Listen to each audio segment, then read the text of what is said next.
Kristal istiliğine. Kristal istiliği bu günləri Qafqazın en büyük piknik şopundayım əziz dostlar.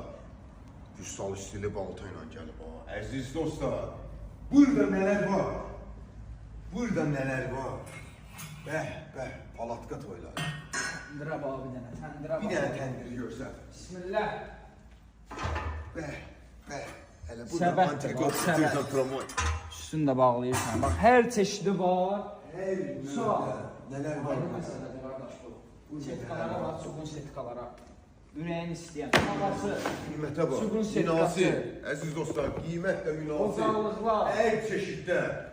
Hər yerin setlər 109 Bir manat. dənə yaxın gəl, xahiş edirəm. Bir dənə yaxın gəl. Bir əldə bol, bir əldə şiş. Buna bax.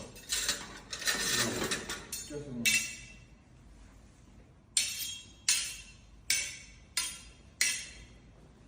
Kristal istiliğine. Saslı nə? Heydər,